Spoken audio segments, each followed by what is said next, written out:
All right. All right. Well, thanks everybody for joining us today. We appreciate you all taking the time to come and hear um, Dr. Baxter speak. Um, so this is the first talk in a series of talks we're planning for this summer. This series is a joint effort between the Henry's Fork Wildlife Alliance and the Henry's Fork chapter of the IMN. We plan to host several more talks this summer, and if people are interested, we'll continue holding talks into the winter as well. Most of the talks will be held in person at the Flat Ranch owned by TNC. Um, so talks coming up this summer include one by Yellowstone Forever / NPS, and they'll be showing some of their newest research and some of the results from some of their work, including some trail camera footage from their wolf and elk projects. We also have a talk from the Teton Cougar Project, which I don't know, most of you may not know, it ended quite a few years ago at this point. But their former grad students going to come and give us some of the results and some of the conclusions from that work. We're also hoping to have a talk on curlews as well. We don't have that one set up, but hopefully that'll be coming up soon. And with that, I'd like to go ahead and just kick off the series and like to thank Dr. Colden Baxter for joining us today. So Colden is a professor of ecology and director of the Stream Ecology Center and the Center for Ecological Research and Education at Idaho State University. He grew up ranching, exploring rivers and landscapes with his family, particularly in western Montana and northern Idaho. He received training in biology and geology during his bachelor's at University of Oregon, ecology at the University of Montana while he was working on his master's. He got his PhD at Oregon State University doing fisheries science. And he studies food web. He did a food web study as part of his postdoctoral fellowship at Colorado State University and Hokkaido University in Japan. He's worked with many students and collaborators and partners. His research focuses on rivers and streams, ecological linkages between water and land, and connections between people and rivers. And he and his wife, Lenny, are parents of 2 daughters, Arwen and Iris. I've been looking all week to hearing Colden talk about the interconnection of land and water and why these mosaic habitats are so important. And with that, I'll go ahead and turn it over to Colden to do his talk. Thanks all for joining us. Thank you.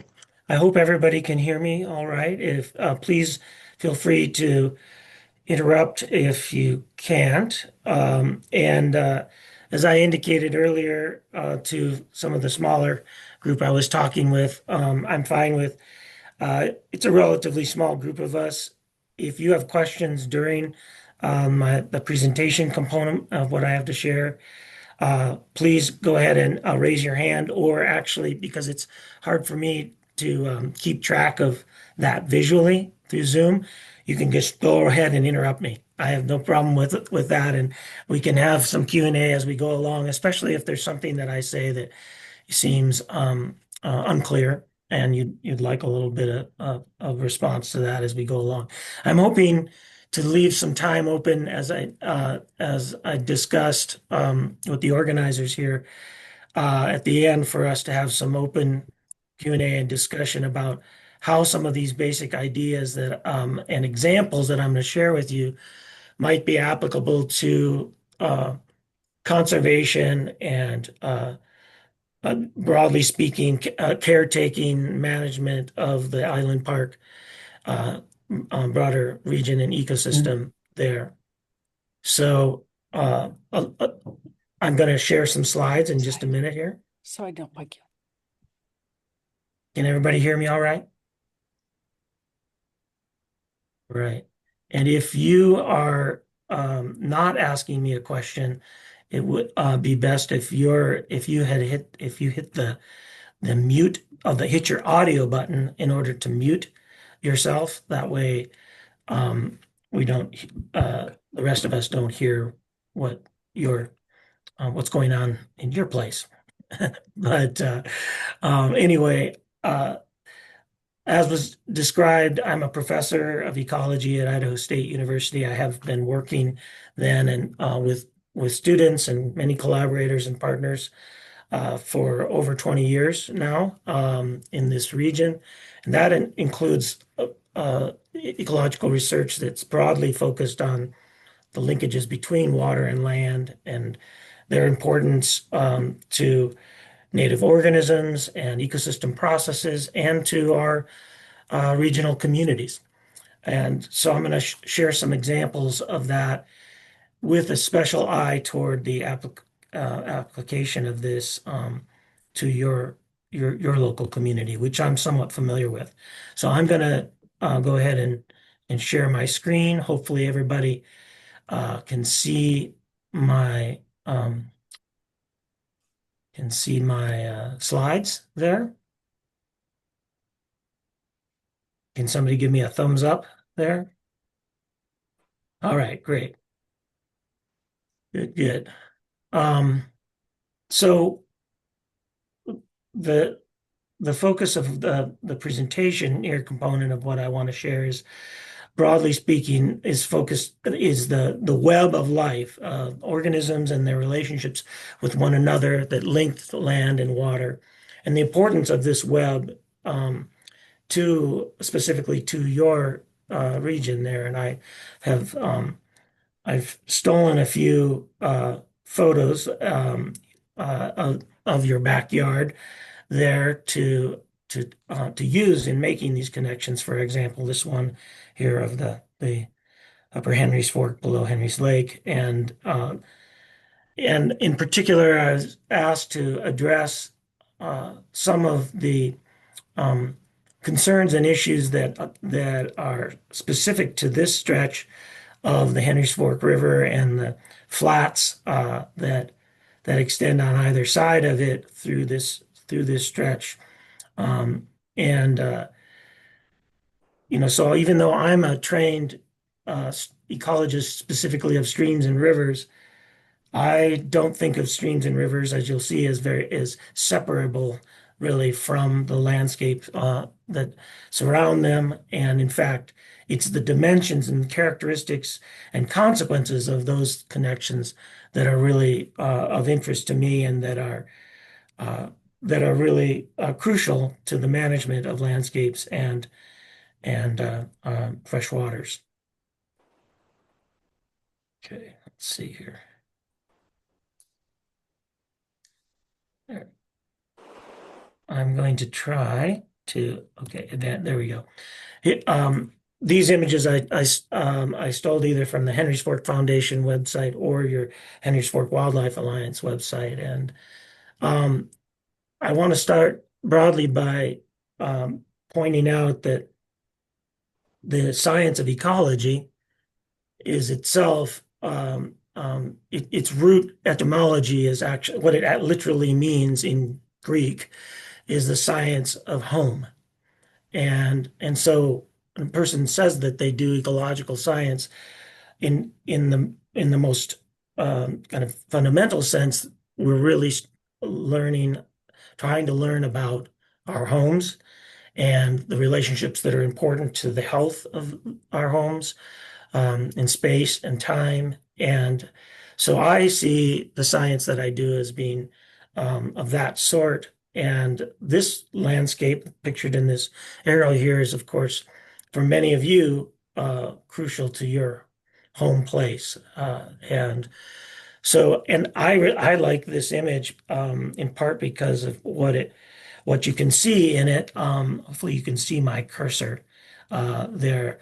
The there's a um, If you look closely at this aerial image, you'll see, of course, this wide array of different features and habitats across the valley floor, across these flats that range from the river channel itself and its multiple threads, current active river channel, and those channels that the river followed in the past that now might be occupied by wetlands or at lower and higher flows, floodplain, inundated floodplain, and the there's a mosaic of both terrestrial and aquatic habitats located across this landscape, and that mosaic is something that I'm especially interested in, not just in how different elements of it might be important, but especially, as you'll see, how they combine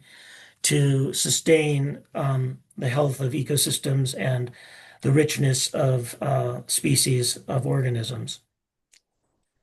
I want to acknowledge maybe some of you are actually pictured in this image here. I don't know, but I want to acknowledge that part of the context then for this presentation and our discussion is the fact that there is ongoing debate and some struggle over the long-term management decisions surrounding this area. And I think you'll see that my feeling is that any of you who are involved in this are pretty well justified from an ecological science perspective to be engaged in that kind of and raising those types of concerns. Not just because this is um, this this sort of landscape is relatively unique, but because there are lots of dimensions of connectivity that mean that your concerns over things like an airport being built or a hotel being built are, I would say there's a lot of science that supports your instincts that those would change the fundamental character, those types of developments would stand to change the fundamental character of a place like this that, and the things that, the features and processes that many of you value. So, um, the title I shared with you is alluded to this sort of web of life, and that may sound a little bit like a cliche, but from an ecologist standpoint, it isn't really. And for me specifically, it's a pretty apt. It's both an apt analogy, but it's also a fact that in a lot of my work, I end up studying spiders, and I spend a lot of time watching spiders and web building spiders and others, and um, they are little bellwethers of sorts of the linkages between land and water, as we'll discuss. And the connectivity and complexity of nature that is kind of evident in a single spider web is reflective of the broad network of connectivity and complexity that occurs across whole landscapes like the Island Park region. So um, I know that this region here includes this what I'll describe in several different times as a mosaic of different habitat types, ranging from standing water and fairly perennial standing water habitats to seasonal wetlands and depressions and wetlands and old abandoned oxbows and side channels of the river to the main channel and side channels of the active river itself. And I want to also point out that I know that many of you, I can't see everyone who's joined here, so I don't know if any of the folks from the um, Henry's Ford Foundation are with us here, others today, but I know that many of you are probably familiar with some of the science guidance and monitoring and guidance that's come from the scientists involved with the Henry's Ford Foundation, like Rob Van Kirk, who's a good friend and colleague of mine. And I know that he has spoken up and shared the scientific perspectives on the value of this section of the river between Henry's Lake um, and down through Island Park itself, especially in the context of the long-term management of water quantity and the protection of water quality. And those are really, they are absolutely crucial to thinking about the potential threats and concerns surrounding development of this area.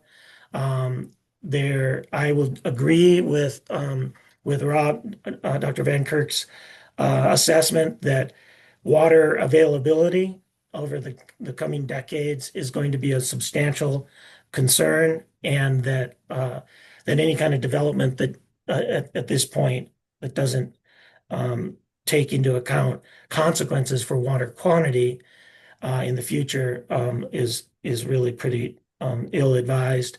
I will also echo his sentiments that changes in water use and development, of course, in this area have the potential to strongly influence water quality, like the delivery of nutrients and other potential pollutants. So those are things that are um, very important to keep in mind, and they're relatively, in some ways, relatively straightforward to consider, although they are not as commonly considered during the process of scoping for development purposes as should be the case. I'm going to be focused more here, though I'm going to step away from concerns over water quantity and quality per se, and focus more on the web of life in terms of the array of relationships amongst organisms, some of which are depicted here in this figure, and their relationships and the way that that ties water and land together, um, and the consequences of that connectivity. Uh, So land and water are linked laterally, sort of side to side on either side of, say, a body of water, like a river, by some of the linkages that are depicted here.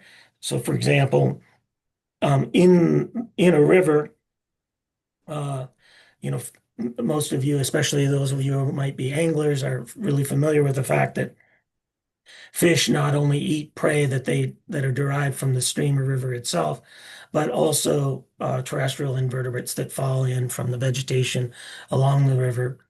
Uh, the interactions then within the stream involve many invertebrates that a lot of whom are aquatic insects whose larval stages are occurring in the stream and river, and when they go through the process of emergence to become winged air-breathing adult insects, what fishermen often refer to as hatches, right? They become prey not only for fish themselves, but also for a wide array of different terrestrial insectivores like the spiders I mentioned earlier, bats, birds, lizards, amphibians, and the like. And so this reciprocal flux, set of fluxes of animals are an important set of dimensions of connectivity between land and water that we can think of as occurring kind of in a lateral dimension. Another one that ecologists have known for a very long time is the importance of the input of terrestrially derived or organic matter like the seasonally shed leaves and so on that fall into streams and rivers and help fuel the food web of the aquatic environment.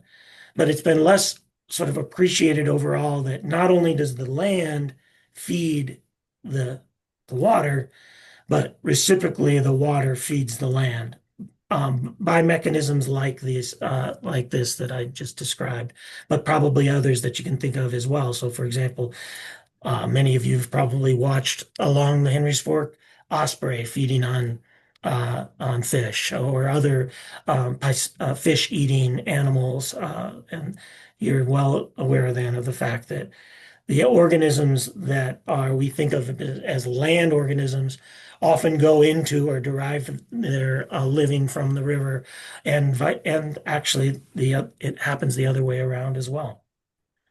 So um, it, what was missing, there was a lot actually missing from what otherwise looked like a complicated diagram, that last slide. Part of what was missing was the fact that land and water are linked vertically as well. And so in a watershed, of course, overall, as all of you probably know and can appreciate, um, water flows through the subsurface, not just infiltrating through rocks and sediments in the uplands, but it's actually the water is moving back and forth between the surface and the subsurface throughout environments like as are depicted in the center of this diagram here. the river infiltrates into the sediments, but you also have patterns of upwelling and downwelling, especially in floodplain, broad river floodplain settings like that section of the Henry's Fork. So um, land and water are linked laterally and vertically. And these are diagrams from scientific publications. But so they're cartoons that are meant to help represent some of this connectivity. Of course, in a river setting and watershed, there are upstream, downstream linkages. So anything that goes on upstream affects things that are happening downstream. But things and organisms move in the opposite sorts of directions as well. And the networkness of a river basin is an important feature of it as well. And that creates a circumstance under which essentially out there in the branches of and via the branches of the network, there are these overlapping zones of land water connectivity, such that really in a watershed as a whole, there's very little of what you could describe as being sort of land that's independent from the water, or vice versa. And when we zoom in closer to river and stream channels, we often have the kind of connectivity that's depicted then on the right-hand side of your screen in this three-dimensional graphic, that such that you've got lateral and longitudinal upstream downstream connectivity occurring, but that's coupled with that vertical groundwater surface water interaction as well. And those connections mean that the mosaic of habitats across the floodplain that are like depicted here are all connected to one another, not just by the movement of sediment and wood and water itself, but also by the movement of organisms. And this is part of the mosaic backdrop for the kind of ecology that I'm going to show you some examples of here shortly. But all of this connectivity means that, of course, if land and water are so closely coupled ecologically, then they are also coupled in their vulnerability to human-driven changes.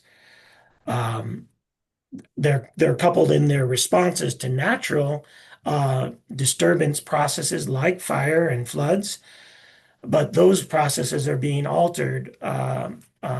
It's well understood and a scientific basis of scientific consensus that changing climate is not just changing things like the temperature of water, but also changing the disturbance, the regimes of disturbances like fires and floods. And I don't need to, um, that's something that residents of a region like your own there in Island Park are probably pretty keenly aware of. They're on their way.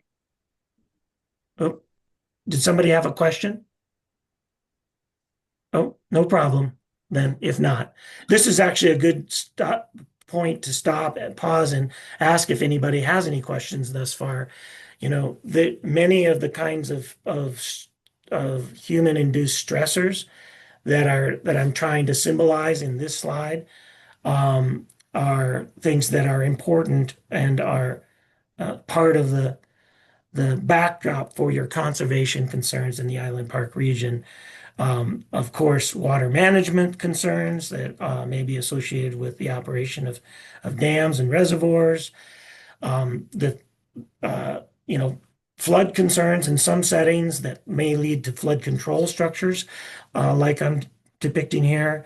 Urbanization that can lead to both surface water contamination, groundwater exploitation and degradation. And I've included a little photo in the far left-hand corner here of an organism. Anybody know who that organism is? Mm-mm. That is a non-native snail, the New Zealand mud snail, which is actually one of the more important aquatic invasive species in our region. In some parts of our region, has become one of the dominant aquatic invertebrates and changes aquatic habitats. So climate change and its direct and indirect consequences, land use practices, water use and water development and management, and non-native species introductions. All of these things have the potential to affect land and water together, not necessarily, not just each of them separately. Any questions thus far, or comments? I'm going to have a drink of water real quick here.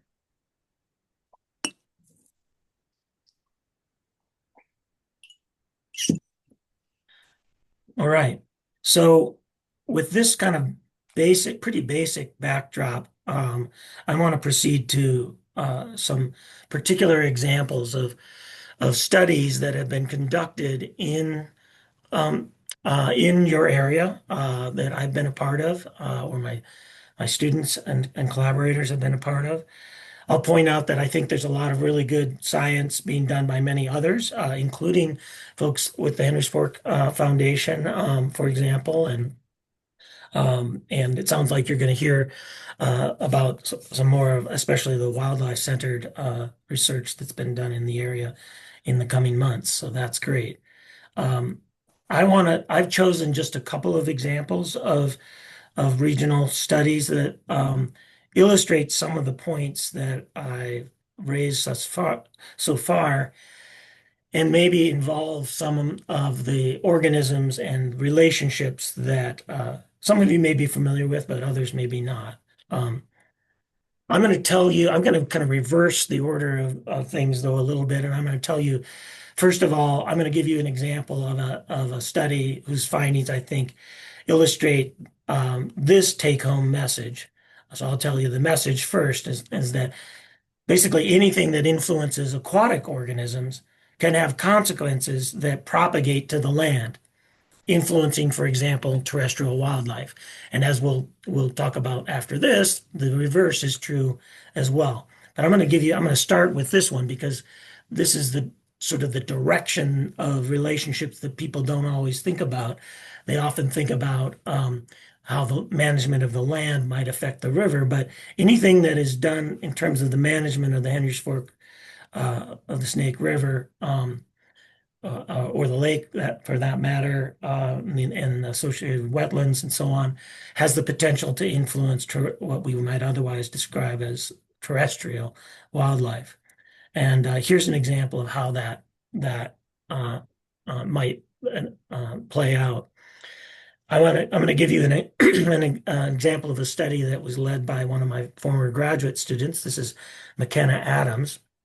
And I'll use sometimes the titles of the published scientific papers, like I've pasted that up here on the top of this slide, um, in in part just to make those connections should anybody be interested in investigating them further on their own time. But McKenna's work studied the process of emergence. Remember what, as I said, that's the process that many fishermen might refer to as a hatch of the giant salmon flies, which many of you are probably familiar with. They're a really iconic organism in the Henry's Fork, but also in the Salmon River country and elsewhere around our region. McKenna's study was conducted both in the Henry's Fork and in the Salmon River Basin in central Idaho, and it focused on how the timing of the emergence of these salmon flies was affected by water temperature heterogeneity created by confluences. Like you can see one tributary here entering into a main stem, in the in the upper Salmon Basin, and how the shifts in the timing of this emergence set the stage for prolonged opportunities for feeding on these salmon flies by birds like the Western tanager pictured here as well. So I'm just going to give you, I've kind of purposely plucked out of this presentation the scientific graphs, the data, if you will. But if you're interested in that, you can find it by following looking up these scientific papers or by contacting me, and I'm happy to provide any of these the scientific papers that people might be interested in.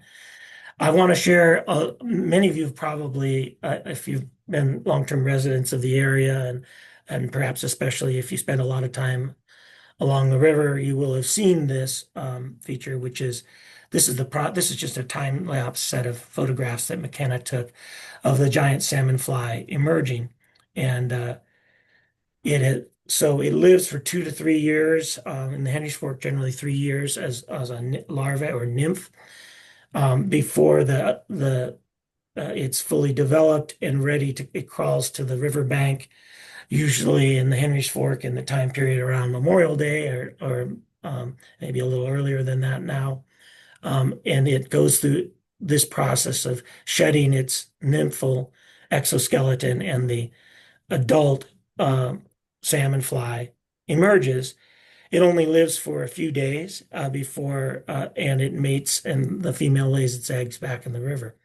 And during this time, then, anything that affects the timing of this process of emergence, and you can see here that you can see this adult salmon fly, its wings are still sort of unfolding and drying and hardening before it can fly. Anything that affects its timing can be really important to not only to this insect, but to other organisms that depend on it as prey. Because what happens is they emerge, as many of you know, in a pulsed and relatively synchronous fashion from any given habitat. And temperature is a very strong driver of the timing of that emergence from a given habitat. So one of the things that we found as a part of McKenna's studies is that a lot of different birds eat salmon flies, and many birds that we normally might consider as sort of upland birds move into riparian zones along rivers to feed on salmon flies during the emergence period. And then, of course, there are more riparian, like obligate birds, like this Lewis's woodpecker in the far lower right, that stay in the riparian zone, and the salmon fly emergence is really crucial to them. Some birds capture a lot of salmon flies, and this has to do with, their feeding behavior patterns, and also the timing of their life cycle. For example, whether they're nesting and the like during the time of their emergence. So one of the things that for example, that McKenna and our group observed during her studies is that the highest rates of salmon fly capture were observed with feeding of nestlings. So, for example, this was especially true for dippers, and dippers were feeding salmon flies to nestlings. But it was also true during this time period of Lewis's woodpeckers, which were particularly abundant in parts of the Salmon River Basin where we did a lot of our work. And actually, the peak feeding rates by these birds tended to occur in the days preceding the peak of the hatch or the emergence event. But in any case, we've collected data, and others have as well, that show that the salmon fly emergence event can be very important to birds. A couple of our key study sites are depicted here. Most of you are probably familiar with these locations. This is the set of confluences near where the Warm River flows into the Henry's Fork. As the name implies, you're probably familiar with the fact that these confluences create thermal patchiness. And so there are real differences up and downstream of the confluence of the Warm River in the thermal regime of the Henry's Fork, even differences between one bank and another, for example, and the same is true just several hundred meters upstream where Robinson Creek comes in. So in a very small area, there is a mosaic of different habitats with different temperature regimes, which means that the salmon fly emergence process is spread out over time. And this we documented all over the Salmon River Basin as well, but we also we found this was quite evident in this context in the Henry's Ford. Another bird species that the western tanager that I mentioned earlier also serves to kind of illustrate the importance of this type of variability. So for this tanager, I know this is particularly the case in the Salmon River Basin, but its arrival is a neotropical migrant. Its arrival from places like Costa Rica or wherever it may have been overwintering, and its arrival in and pre-nesting stage coincides with the salmon fly emergence in our river networks in Idaho.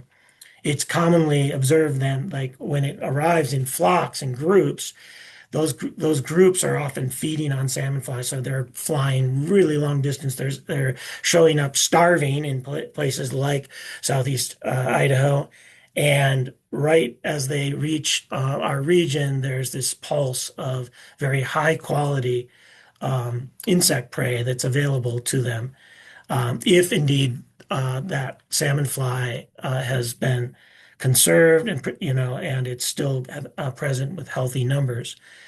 And the emergence variation in space and time that's created in these networks or mosaics of habitats can essentially kind of bracket the arrival of this bird, so that in one habitat, maybe the emergence has already occurred by the time, and it's over by the time these birds arrive. But in another habitat nearby, perhaps it has yet to occur, in which case then there's a little bit of a portfolio of different possibilities then that help to sustain this bird that might really disproportionately depend on these prey. So, these insects not only provide really high quality energy resources to these birds at a crucial time when they're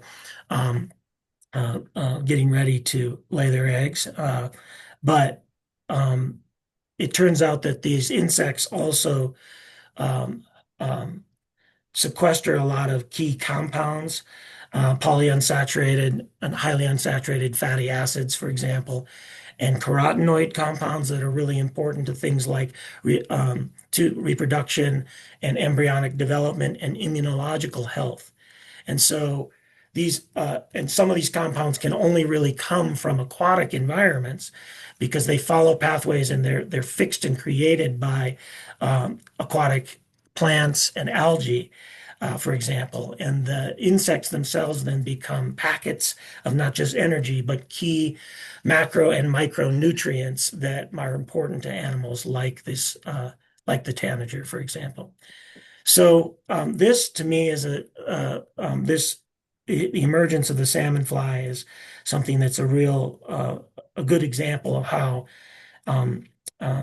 anything then that might affect these salmon flies, their abundance, productivity, and the timing of their life cycle, etc., has the potential to sort of propagate back to the land and affect a wide array of different organisms. I've just focused here on birds, but things like mammals and reptiles and amphibians eat these salmon flies too.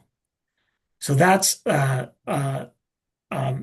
just a quick summary of that study, which I hope kind of illustrates that with some local applicability. Does anybody have any questions about that example? Mm-mm. I'll pause for a second here. Hey, Colden, I don't know whether you can hear or see me. I'm Janet. I can. I just wanted to let you know that was so cool. I didn't know all of this. And so it's really informative. Thank you very much. Oh, you bet. My pleasure. By the way, so for those of you who many of you are probably familiar, but in these images here, the image in the lower center is a late is a 3-year-old nymph of the giant salmonfly underwater in a river, and then of course there's the adult to the left of it there, that's a photo of McKenna watching, counting birds and watching bird feeding observations. That's cool. Um, Hey, Colden, I have a quick question about like, so sure. how far are the birds? Are they focusing around the river to harvest a lot of these salmon flies, or are the salmon flies getting out and away from the tributary? Yeah, What's this that? is an example. This particular insect does not venture very far away from the river. Um, Other aquatic insects that emerge like this, many of them will. And I'm sure for those of you who spent a lot of time out there on the flats, there are times of the year when adult aquatic insects can be found long distances out and away from the river itself. That may be in some cases because they're emerging from wetland environments or even just wet, seasonally wetted areas and the like. Lots of us are painfully familiar with the mosquito phenomenon, but that's actually,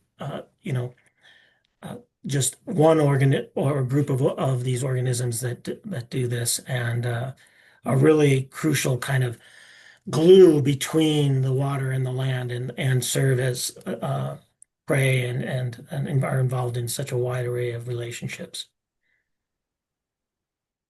Any other questions? Okay, great.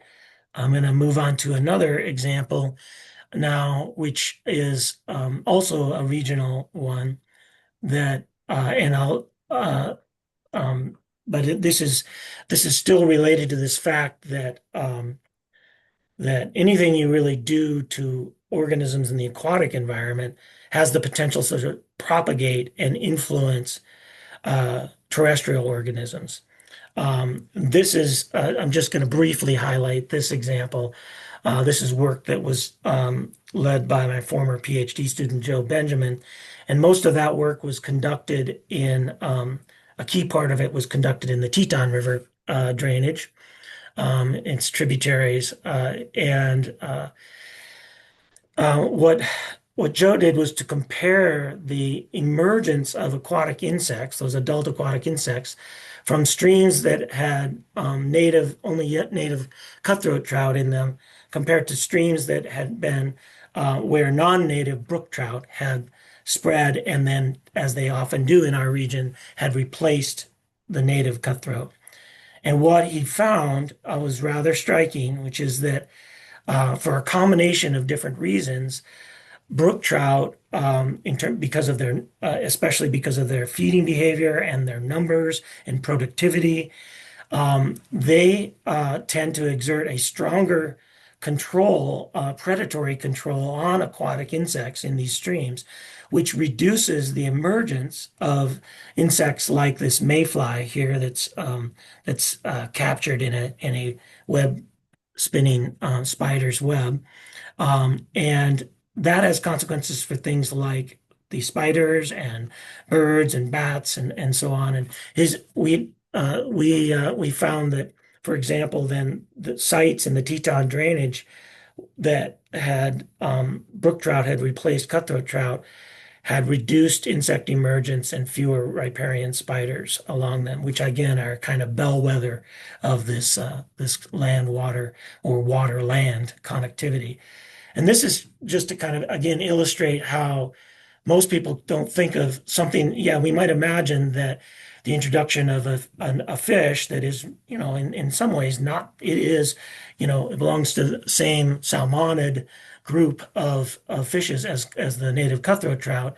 The introduction of another trout, quote unquote, um, because of what most people might consider to be relatively subtle differences in their ecology, can have these sort of propagating consequences that bounce through the relationships and food web interactions in the stream, but then out into the landscape via changes in insect emergence, with consequences for other organisms that we might not think of as being as closely tied or related. And so I see this as another pretty relevant regional example that illustrates that connectivity and how that's the kind of thing we should be keeping in mind when we're doing things like managing and making management decisions about aquatic species.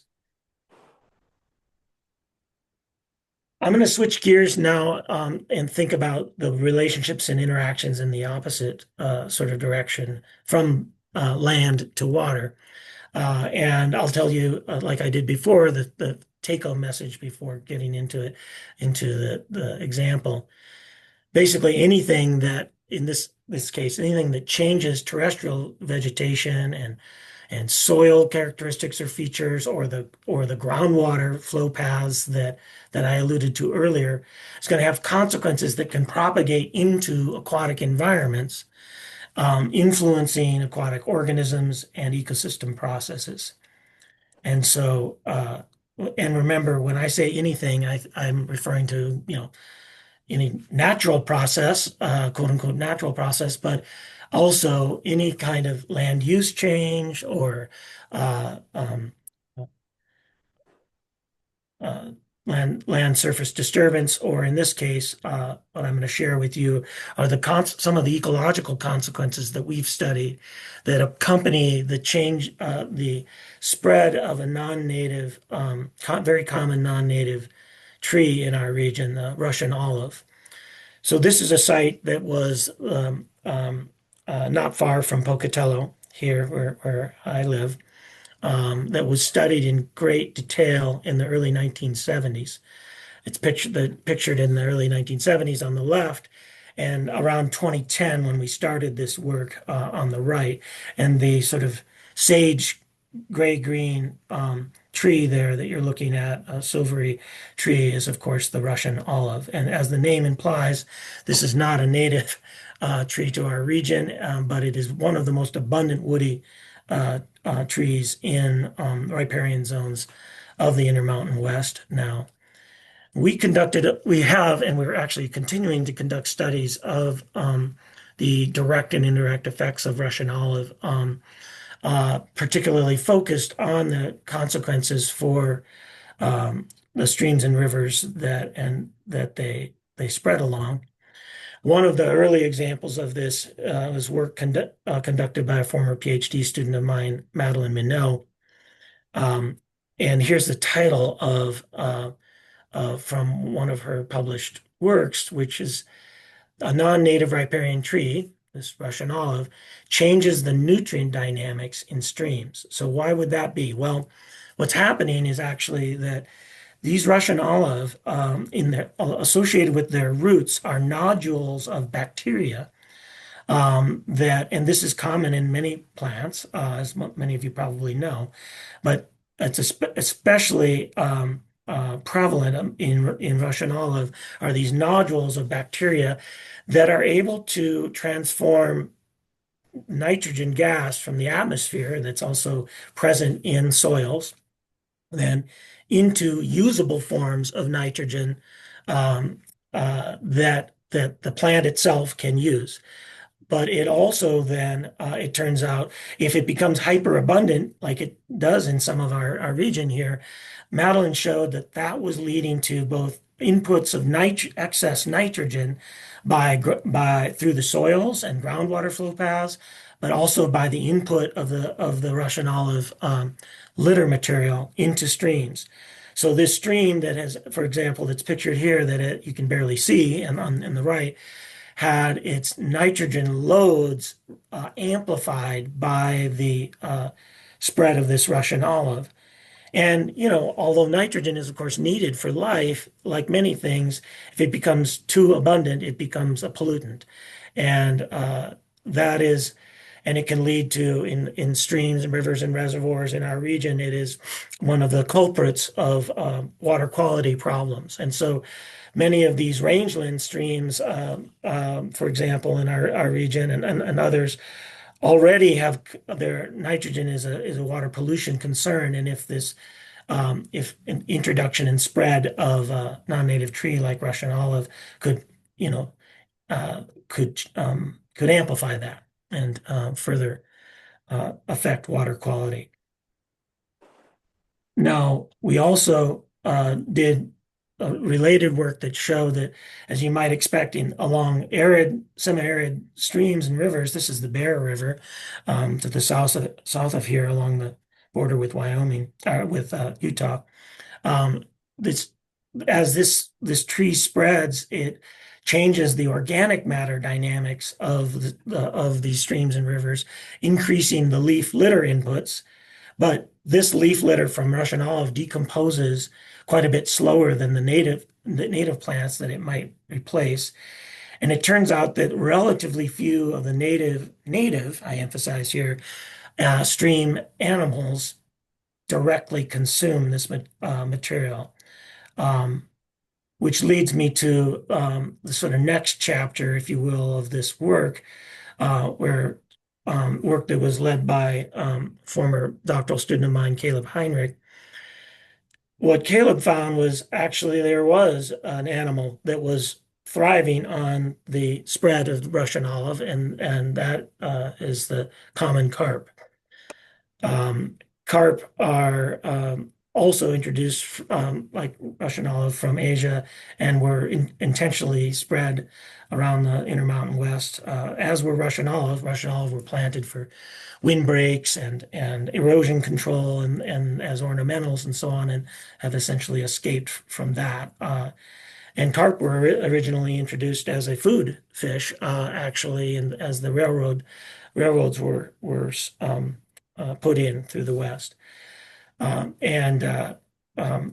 It turns out that carp populations in places like that site I showed you earlier, have following the spread of Russian olive, have increased many times. For example, in that site that was studied in the early 1970s, there's been a 4-time quadrupling of carp production on that site since Russian olive had spread through that site.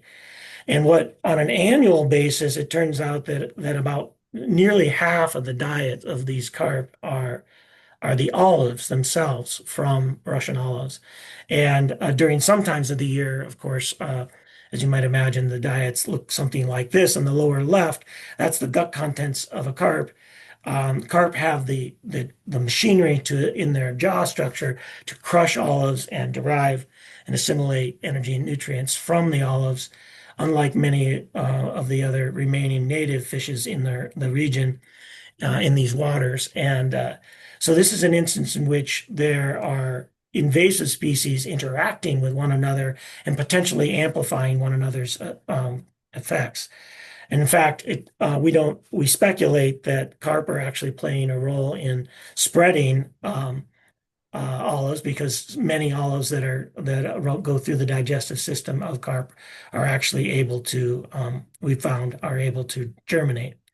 And so this is an instance in which there might be unlooked for aquatic consequences of a change in the land. And again, this is one that we might not. I'm trying to draw our attention to things that might otherwise be invisible to us and we might not think of. We might think, as did many of the people who originally planted Russian olive in this region, that they were doing a good thing even from a conservation standpoint. But there were and are unintended consequences of this sort of change that propagate through these largely invisible to most of us set webs of relationships. And so this is an illustration of how anything that might change, for example, something that might change the dominant vegetation of the Island Park region and the Henry's Fork floodplain region, for instance, could have implications for the aquatic organisms and the web of relationships in the water. For example, those carp populations that are subsidized by Russian olive, Caleb showed that changes the dynamics of stream algae and aquatic plants, because those carp that are subsidized by the olive are also then consuming a lot of the algae and aquatic plants. And here's one that's really kind of weird and strange, but it turns out that eating olives, so carp that eat olives, because carp are very phosphorus rich and kind of bony fish. They actually don't need a lot of the nitrogen that they're getting with those olives, and they end up excreting a lot of that nitrogen. And when they do that, they're excreting it in forms that are very highly available to microbes and in the aquatic environment, and that can really change the microbial processes and nutrient dynamics in these streams. So the carp and the olive are interacting in this way by to change the nutrient chemistry and of some of these streams and rivers, and potentially some of the reservoirs in our region as well. There's still a lot to be learned along these lines, and many other probably sort of knock-on unintended consequences. So with that, I'll pause again and see if anybody has any questions or comments about that particular example. I'll take a drink of water while I'm waiting. How are we doing on time? Well, we're doing okay. Yep. So sorry, I got a quick question about the nitrogen levels. So have you guys been measuring the nitrogen levels in areas with carp and without carp? Well, with carp and olives and without, like, is it actually increasing Yeah. the nitrogen level in the water? Yeah. So for example, at that really term, sort of decadal scale, long-term study site, that was a place where my predecessor at ISU, Doc Wayne Minshall, had done work with his students in the early 1970s. And the spread of Russian olive and carp at that site coincided to increases with increases in nitrate concentrations in that stream and the downstream reservoir. And it also changed the nutrient limitation of the photosynthesis process in the river, in that stream, so that it shifted from being limited by nitrogen to being also limited by phosphorus. So shifts in the ecosystem state driven by these changes, and things that you might not necessarily expect, but good question. Any other questions?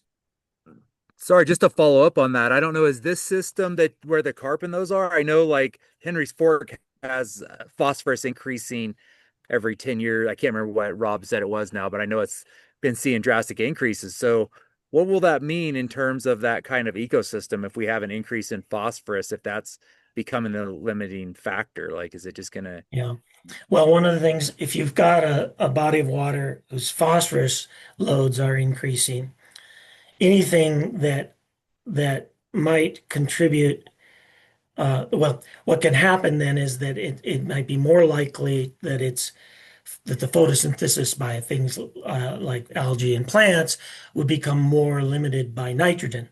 But of course, if there's something like this that happens, this sort of transformation that delivers more nitrogen, one of the potential consequences is that you get stronger blooms of algae and aquatic plants, for example, because now there's both more nitrogen and more phosphorus.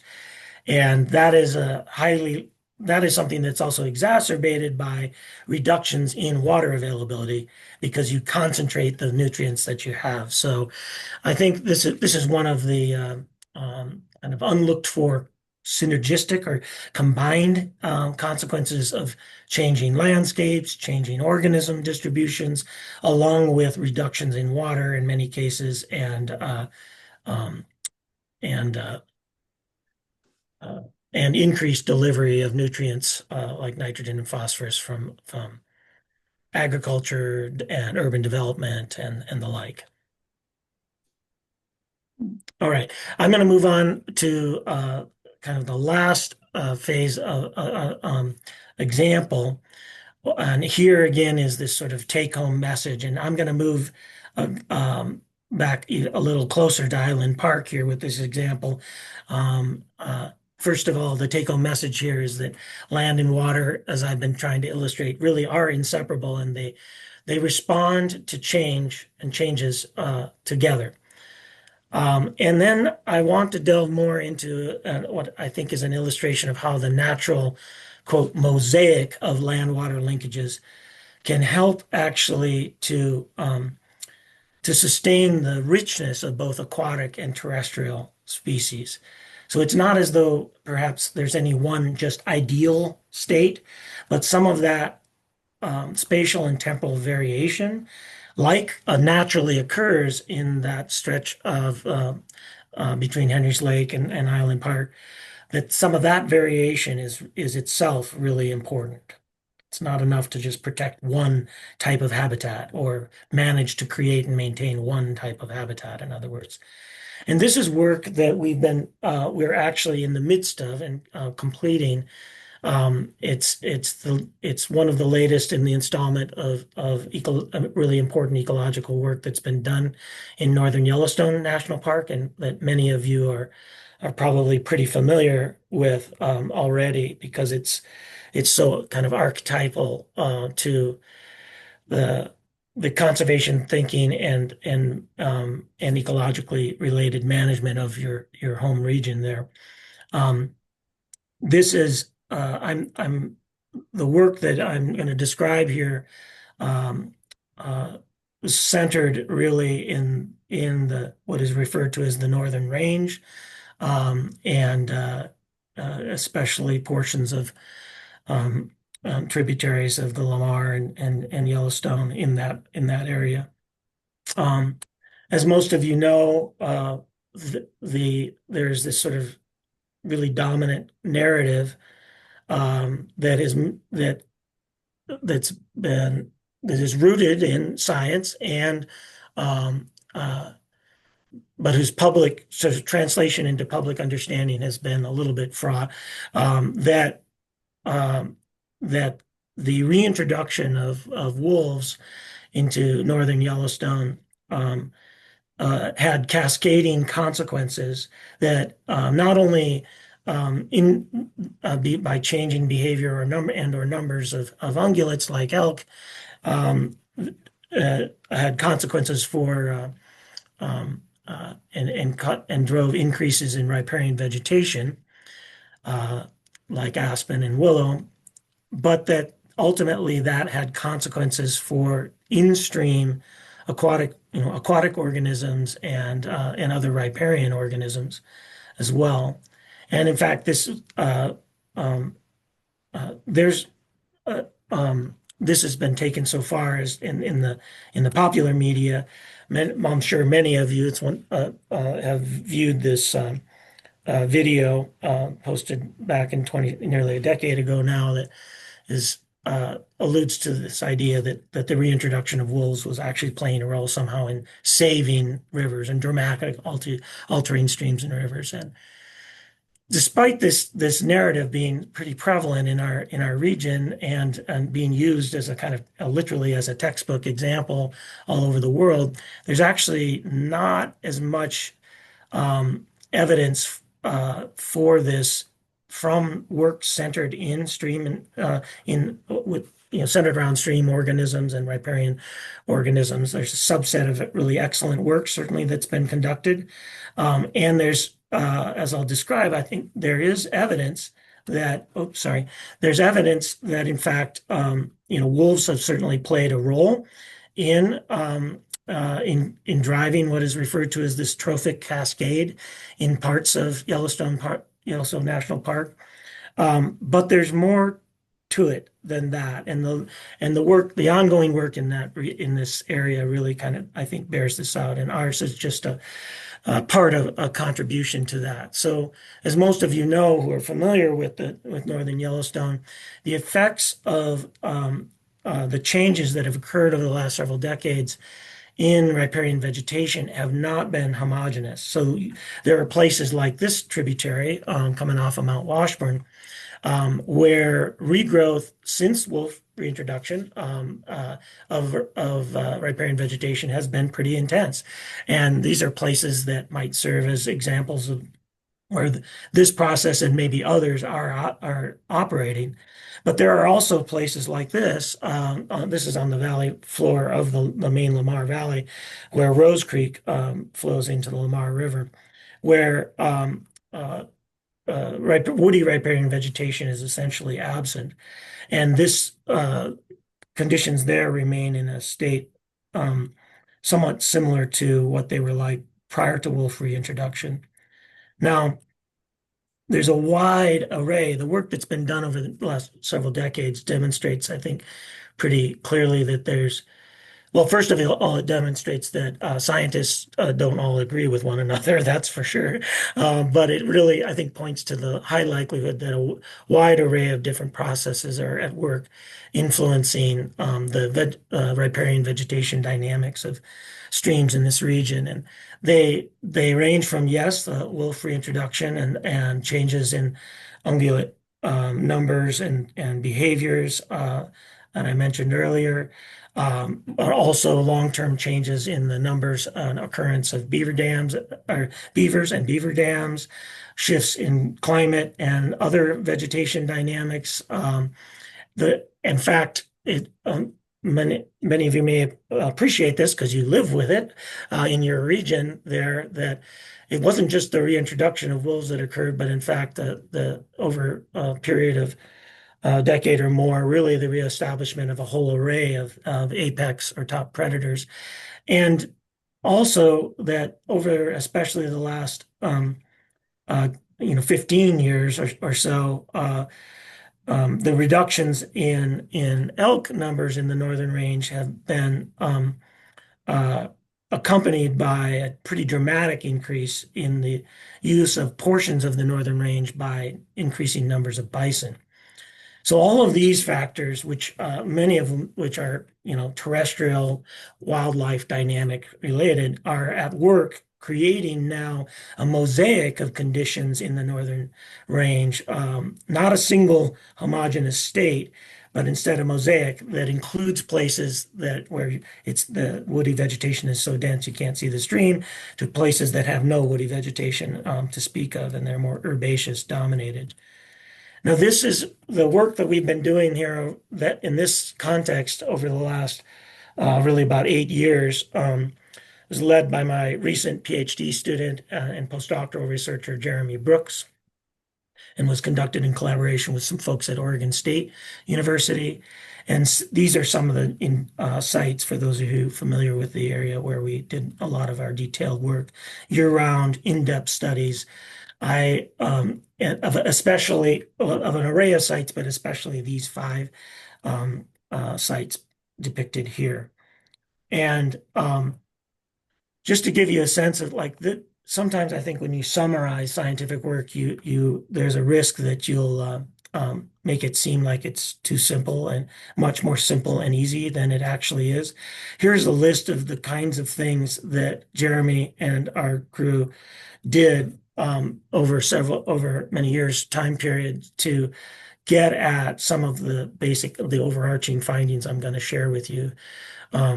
Year-round estimates of the photosynthetic primary production in these streams, the production of benthic invertebrates like the aquatic insects I've been talking about, the input of terrestrial invertebrates to these streams from riparian zones, the emergence of aquatic insects out of these streams using trap features like those depicted here, surveys of riparian spiders, surveys of birds, and the monitoring of bats via their acoustic activity, and then surveys of fish and their diets from year-round. So this took a lot of work and this work is in the process of being published now. So there's a kind of there and back again, to borrow a Tolkien phrase, to this, what we've been learning here, which harkens back to this connectivity that I mentioned earlier. The vegetation conditions, the studies that Jeremy's led, really do show that the vegetation conditions, which are driven in part by these terrestrial wildlife dynamics, those influence the sources of energy for stream ecosystems in northern Yellowstone.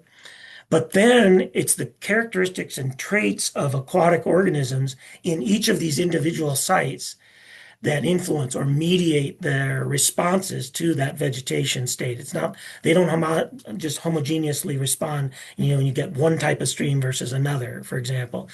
But that then propagates through the aquatic web of life that determines reciprocal flows of from the water back to the land. That's the back again part of, for example, emerging aquatic insect prey with consequence. So things that wolves and elk or bison and bears and so on are doing on the land are having consequences that propagate into the water, but then via this web of life, these relationships are bouncing back out of the water to affect what we would normally think of as terrestrial organisms.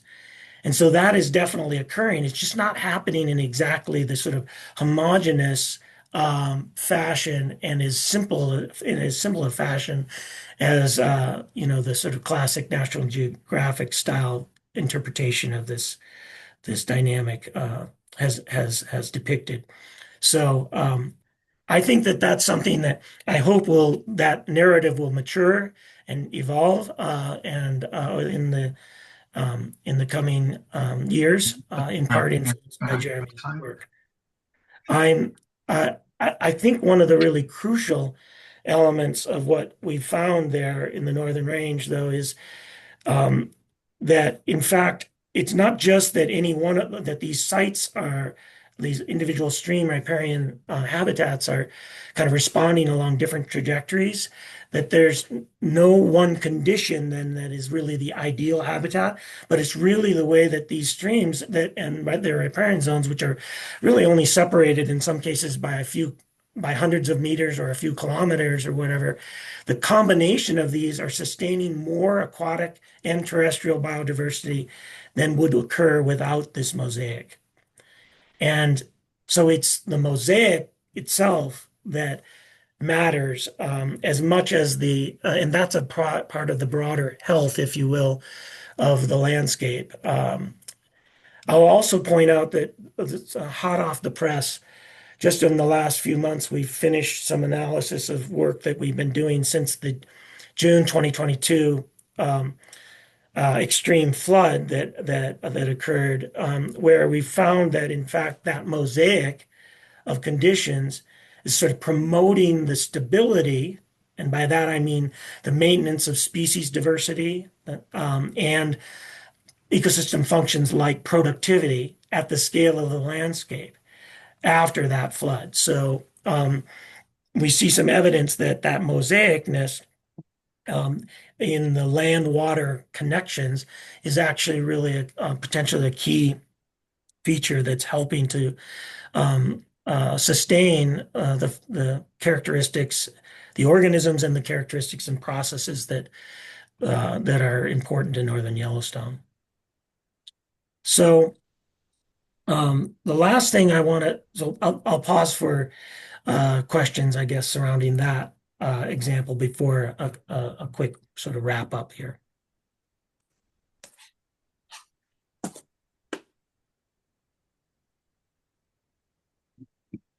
Okay, I guess I'll move on because I see it's almost quarter after. The last sort of take-home message is that directly applicable to your concerns surrounding the management of the Henry's Fork and the flats in the Island Park area, and that I think the caretaking of habitats for aquatic and terrestrial organisms should reflect these types of ecological connections. And I'll point out something that should be relatively obvious, but it's very critical nonetheless, is that it's easier to caretake these connections now than to attempt to restore them later. And as an illustration of that, I want to share a quick story of my backyard here in Pocatello, Idaho, where for over 20 years that I've been here in Pocatello, our community has been involved in trying to restore the connections between our community and the Portneuf River that flows through town. Parts of the Portneuf River look like what's depicted on the left, but the part coming through Pocatello itself is in a concrete channel. And over many years of effort, our community adopted a vision and guiding sort of policy surrounding the river that is aimed at trying to restore and change and improve the relationship between our community and the river. But we have a long way to go, in no small part because this sort of caretaking, especially of land water linkages, did not occur that in the decades past.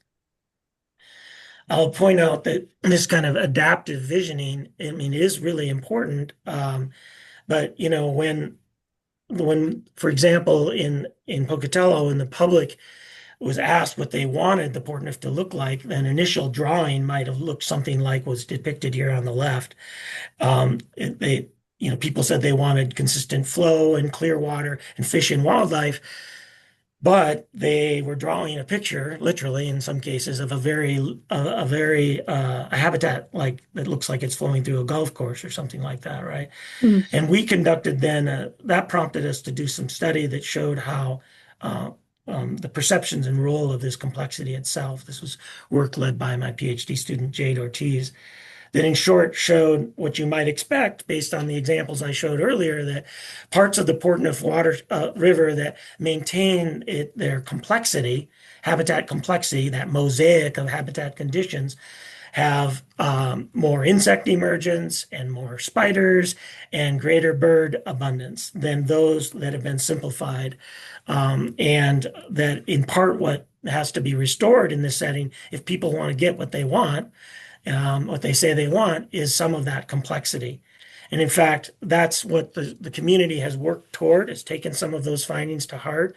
And for example, in the visioning of this restoration of a city park, you know, the levee that is being envisioned to be set back and some floodplain connectivity and a mosaic of aquatic and terrestrial habitats are being designed in this case. And you know, and here's a map of a whole series of envisioned changes to parts of the Portneuf River around Pocatello that include things like reconnecting floodplain meanders and uh, and seasonally wetted wetlands and so on, the kinds of environments that you still have intact in the Island Park region, but that now our community are having to uh, go through all kinds of challenges and money resources to try and restore while it may still be possible. And so, and you know, we have all these wonderful community-based efforts to try to clean up the river and to, you know, to restore many of the features of that are natural to, like, say, the Henry Fork and the flats. And I want to, you know, point out the obvious and encourage you that now is the time to protect those features of ecological that are so ecologically important to this place, and to inform the management and development process, so that not just so that the ecological processes and the organisms and processes can continue to operate the way that they have, but that there's resilience to the kinds of extreme disturbances that are likely to become more prevalent in the future, and that your community then can persist in its stand in relation to and continued caretaking with this special place. So with that, I will pause. I'll stop, and I would welcome some Q&A. I'll stop sharing my screen, and so I can see more people. You could turn on your videos if you're interested, if you'd like to, and let's have some discussion, some Q&A, and discussion about maybe. I'm happy to answer questions about any of the work that I shared, but you know, the applicability of this to your own home, science of home there, I'd be happy to discuss.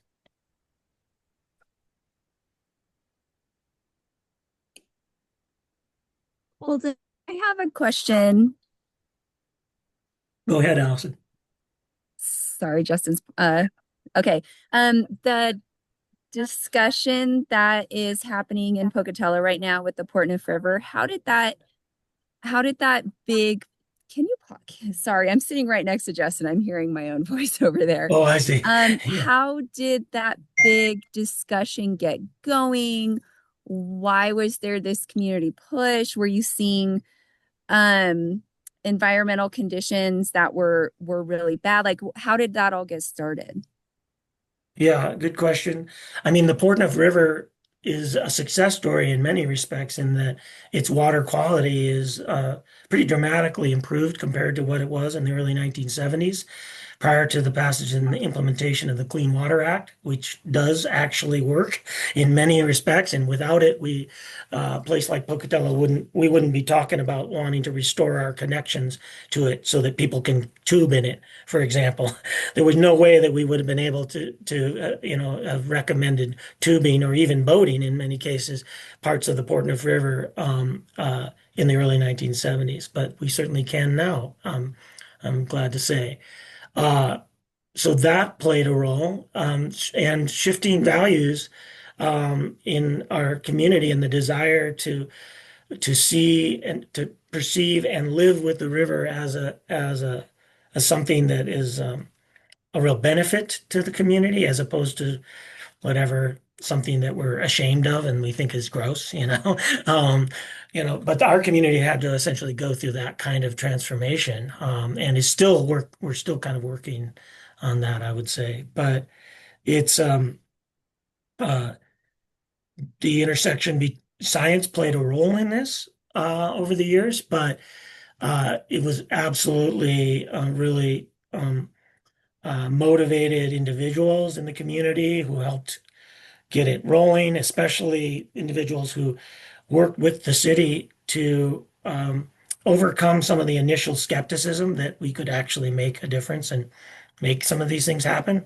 These things are happening now, despite cuts in federal funding. In some cases, they're happening, and they're things that people historically said we would never be able to do. That's like, the Portneuf is a lost cause kind of thing. But yeah, it's been a combined uh, effort from folks from all different sort of dimensions of our community. Other questions? Yeah. Go ahead, Mary. I just a question back to the Northern Range and Yeah. the disparate effects that you are finding with respect to, the differences at Rose Creek versus Crystal Creek versus other the riparian habitat being, it's not homogeneous, even with the reintroduction of the apex predators, the mid-70s, the Endangered Species Act with respect to grizzlies 30 years ago, the reintroduction of the wolf, all of that.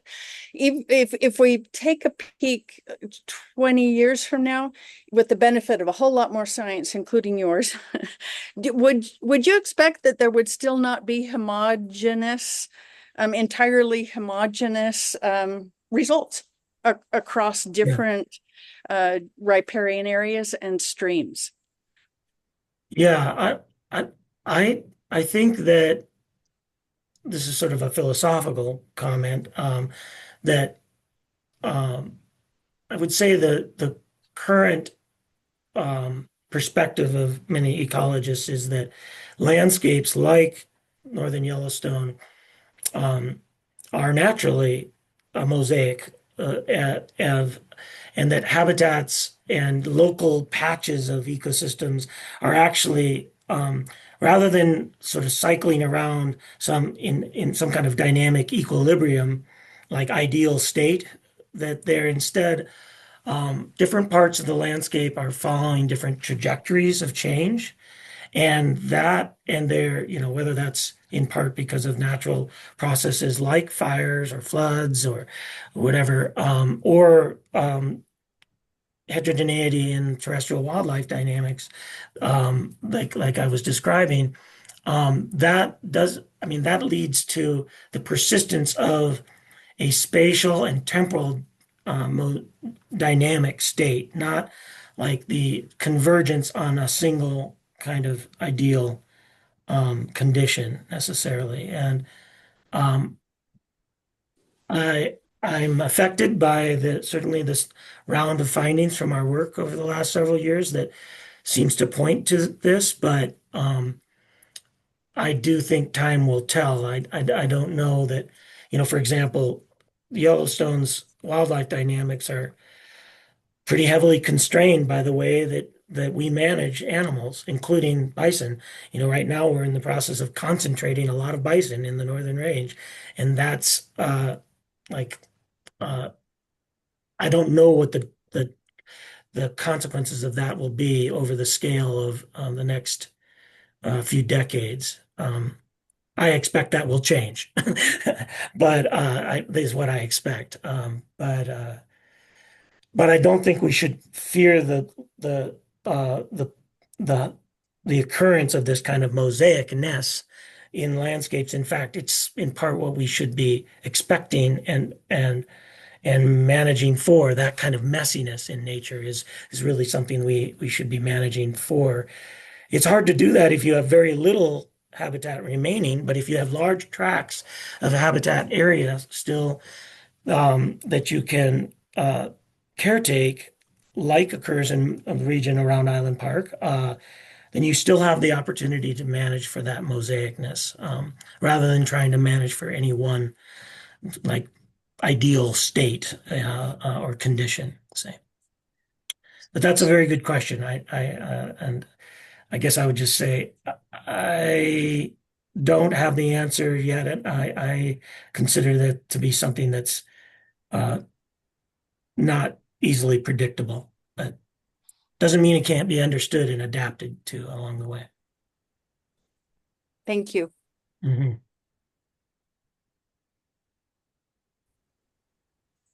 Other questions or comments? Well, I see one of my former collaborators and colleagues, Greg. Nice to see your name there.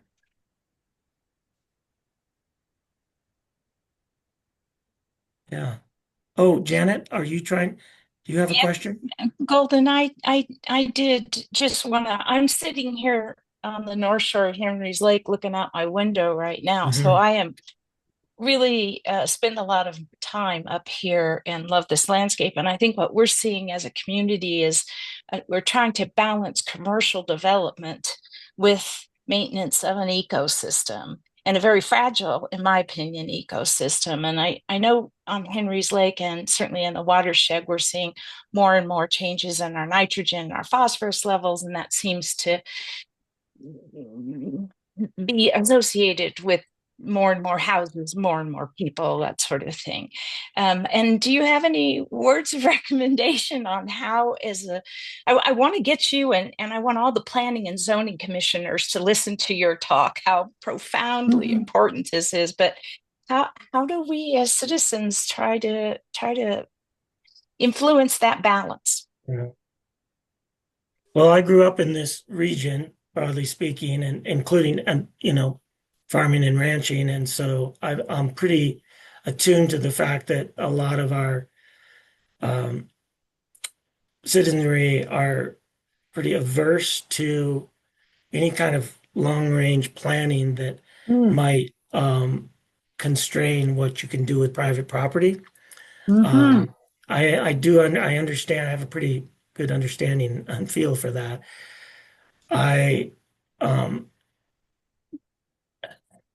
but my feeling is, I also have a strong feeling that it's that kind of long range thinking and planning that is necessary, that many of the features of the landscapes like the Island Park, Henry's Lake, Henry's River Fork, uh, landscape, many of the features that draw people to it in the first place are imperiled by overdevelopment or various commercial commercialization of those quote amenities, right? And so, yeah, I, and I think it takes it takes endurance in the context of community efforts um, to work toward, like, for example, we here in Pocatello, we have a Portneuf River vision, but that is and that is leading to some, in its implementation, to some good changes. But we have yet to, like, take some of the harder steps that might be required in the longer term, for example, that might involve ordinances or rights of first refusal in terms of purchasing riverside lands and that kind of thing. And so, we some of the harder, more difficult hurdles might still be ahead of us on that front. But I think it's those types of things that need to occur because the organisms and the features and processes that you value are imperiled by heavy commercial development. That's the science on that is pretty unequivocal. So you're justified in being concerned, is from a scientific standpoint, and your instincts, I think, are probably pretty correct along those lines. And your community is going to have to be active caretakers in the face of otherwise a lot of pressure to develop and commercialize the things that make the place important to you and that drew you there in the first place, perhaps.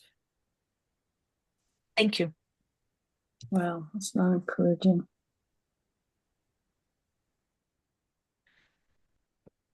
Yeah, it just requires sort of active engagement. It's not we can't rely on government agencies to do the stewardship of these kinds of landscapes and organisms for us.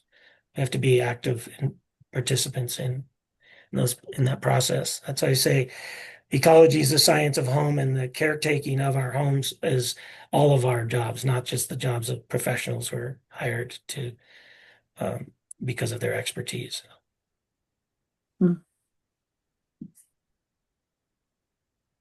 Well, I think that's probably all the time we have, but Colden, all I can say is, wow, thank you so much. I mean, that was very informative. We greatly appreciate your time and all the information you've given to all the folks that joined. We've also recorded this. GYC was kind enough to be able to do that for us, so we should be able to share it with other folks as we see fit. Thank you, everybody, for Great. joining, and Colden for taking his time to talk with all of us about the importance of our overall ecosystem. Yeah, really, my pleasure, and I hope you'll find some aspects of this anyway inspiring to your efforts, and you'll keep up the work. And I'm always happy to serve as kind of a sounding board. Any of you can feel free to reach out to me here, and if you have questions or ideas. And although I'm not doing research directly in your area at the moment, I am working in places not too far away, and I'm frequently passing through the Island Park area to do work in the Yellowstone area or up in the Tetons. So, let me know if there are ways that I can help. But thank you. Thank you. Thank you. Yeah, I appreciate it. You bet. All right, I'm going to sign off, and good luck to all of you, and have a wonderful rest of your weekend. You too. Thank you. Thanks.